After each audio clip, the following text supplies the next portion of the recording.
Hey, single mamas, Jennifer Maggio here with the Life of a Single Mom video series. We are so grateful and thankful for you joining us today. We're going to be talking about if anger is ruling your parenting. This is a critical component of the parenting journey. Is anger ruling your decision making with your kiddos? And I have a special guest with me today, Erin Bishop. Erin is the founder of Whatever Girls out of Washington State. You have support groups all over the country, correct? We do. And you are part of our National Advisory Council as well, so thank you for your service. Thank you. Well, I'm so excited for really this discussion about anger. And we were kind of talking before we started about our own struggles with anger. So can you share a little bit about that? Absolutely. I think when I was a younger mom, I was a single mom for a few years. I did have a good support system, but I didn't have a good way of processing the anger and the unmet expectations and the bitterness from being hurt and betrayed by my ex. And so I took a lot of that anger out on my daughter. Not in an abusive way, but in a verbal way where I was short with her. I just remember sometimes I felt more like a drill sergeant than her mom. I was very much, get in the car, get your backpack. And it was like I was an autopilot, a total grouch, and it really made her tense. And so it really impacted our home. And there were times though where I felt like if I don't get this under check, I don't know if I can get it. You know, you can't take your words back, you can't take your actions back. I was worried about crossing a line. Yeah, well, it's so difficult. I was raised very much in an angry home, like a militant father, and so there was just always orders. Very much where you're talking about drill sergeant, I can relate so well because I had these two kiddos. By the time I was 19, I had two, and so I'm a young teen mom. I don't know how to parent at all. So you model what you've seen. You're certainly the resources that are available today through the internet. Back then, there was not near what there is today. So I was certainly under-resourced. And then I think I also felt like an angry mom is one that the kids weren't going to run over. I was not going to be taken advantage of. I was going to keep control of my home. And so there was no relationship. There was simply barking orders all the time. And it was never enough. Like they weren't fast enough to get in the car. They weren't fast enough to clean up their toys. They weren't fast enough getting their little baths or whatever the different seasons were that we were in and that we were trying to navigate. It was never enough. When I look back now, it's so very clear to me that I was dealing with my own trauma and emotional scarring that I'd never dealt with before. And so my kids were paying for that, which just pains me now to think about that I was at that place. I can remember my son was about 4 years old, and I was exhausted. I was working 2 jobs. I had, 2 kiddos as a single mom. I'm young. Actually, I was working 3 jobs at the time, and I am going to college part-time. So I'm exhausted in every physical way. And I was in a relationship with their dad it was a volatile relationship. So there was a lot of up and downs. And something had happened, and I'd gotten into an argument with their dad. And my son was up, and he was kind of whining to me. And before I knew it, I was screaming in his little face. I remember it like it was yesterday. I was screaming in his face, and I slapped him across the face. And it crushed me in that moment that I had really duplicated what I had seen in my home. My dad was not physically abusive, but was certainly verbally abusive, and I had stepmothers that were physically abusive, that I could get to that point. That I could get to that point of being so overwhelmed as a single mom that I would be verbally or physically abusive to my child. And how heartbreaking it is and how humiliating. But I share that because I know there are moms out there that have gotten to that point or they're very close. Yeah. And it's one of the reasons that abuse is so much higher in single mother-led homes than 2-parent homes, because you get to the breaking point and you feel like you can't go on. So let's talk to that mom that's out there right now who knows that anger is ruling her parenting. What does she do from this point? Oh gosh. Well, first, I have so much compassion. We both know how that feels. I think it's so important for her to be honest with herself and realize that she might not be where she wants to be, and she might feel shame and anger at herself for what she's done, but she can start fresh. And I think looking back, I too share that heartbreak of, even though it's been years, remembering their face, your child's face, when they realize what you're doing to them. And you can't take that back. And I don't want anyone else to experience that.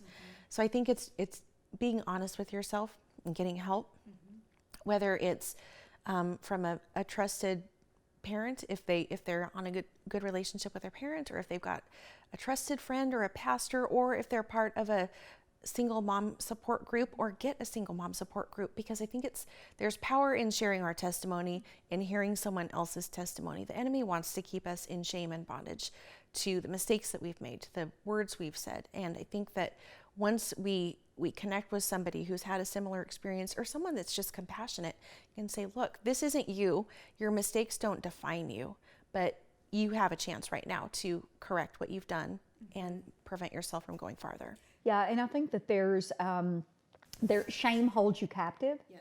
So I think that the more that we can talk with peers about what we've done or what we've experienced, there's just this freedom that comes in saying, okay, this is a part of me, it didn't define me.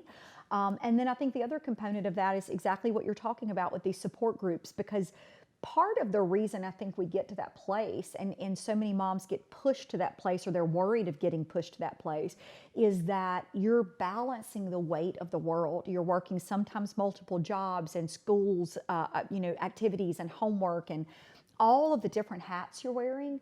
That exhaustion plays a role, and there's never a reprieve. And so I see support groups as a way to be able to get with peers where it's just about you for an hour and a half, or whatever that support group model looks like. And you can just share and be with women that are just like you.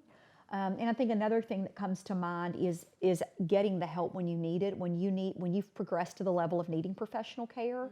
Maybe like me, there were childhood scars that then led to me being an angry parent that I'd never dealt with.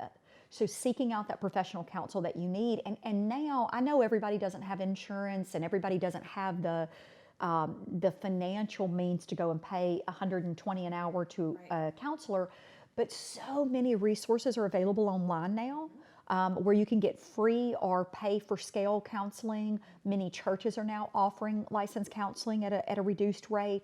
So there are resources out there. Absolutely. And it's worth it, because you're investing in yourself, you're getting healing, and then you're also investing in your children's future and helping them. You're putting yourself in a position where you can identify the wounds that you may have caused your child and help them through that too. Because looking back, I've had conversations with my daughter and just said, look, I was not in a good place, and she understands. The other thing I would say, Jennifer, is there's that shame in asking for help, and maybe the fear in asking for help.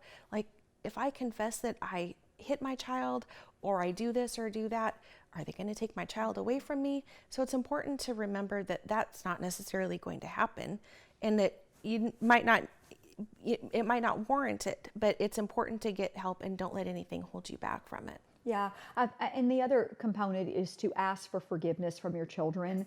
I think that the healing process, and the start of that is going to be acknowledging, that there's a challenge here, acknowledging that you maybe need to get some additional help, need to get into a support group, et cetera, but then also talking and having open communication with your son or daughter of saying, hey, mom was in a good place, or I didn't get the resources that I needed. One thing I also think for me is people kept saying, I can't believe how you're balancing all this, how you're so strong. And that fuels us, but I think it can sabotage us too. Well, yeah, I think that there's a level of shame in that. If they only knew how terribly I was balancing all of this, if they only knew. And so the mom guilt piece of parenting is something that we have to, Satan is manipulating us, parents, women, it doesn't matter. There's this manipulation that's constantly taking place. He comes to steal, kill, and destroy. So if he can steal our confidence, if he can really sabotage our parenting, then now he's impacted a future generation. So it's being aware of what's going on in the spiritual realm that's so critical for us to be able to war for our families and really be able to pray against the things that we're not wrestling against flesh and blood. And I think as we're talking to moms out there about navigating anger, and are you being ruled by anger, there's also this component of what's going on in the spiritual realm that I think we don't talk enough about, of really, really, even when I'm angry at my child, even when they really legitimately have done something that has pushed you to the point of being frustrated and upset. We've talked about this thing a dozen times and you still keep doing it. Maybe anger is warranted, but you also need to recognize I'm not wrestling against my child on this thing. Okay, so this rebellious spirit or whatever might be going on, but or maybe rejection that they're dealing with, and so they're acting out. It's recognizing that it's deeper than that, and that we're in a war for our families. We're in a spiritual war for their futures. And so I think sometimes moms being able to step back and say, okay, where is my walk with the Lord right now? Am I adequately equipped to war in the Spirit regarding this issue? Am I feeding myself with the Word and the truth of God's truth about me? And then also, am I actively engaged in worship service? Am I actively praising and praying? Like all these kind of spiritual disciplines. I think that also helps us to be able to navigate those times when we really are being ruled by anger in our parenting. Would you agree? Oh, absolutely. Absolutely. Because it keeps us in check. And then when we allow the Holy Spirit to speak to us, if we're closed off and just focusing on the things in the flesh that are frustrating us and angering us, we tend to tune out the Lord.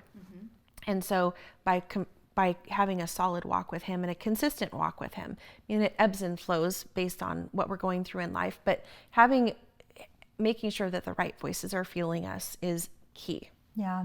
Well, Erin, thank you so much for sharing and being vulnerable with us today, and for all the work that you do with Whatever Girls. We're so grateful. Thank you so much for having me. Hey, ladies, thanks so much for stopping by the show today. We are grateful for you and so thankful for you being part of the TLSM family. Have a great day.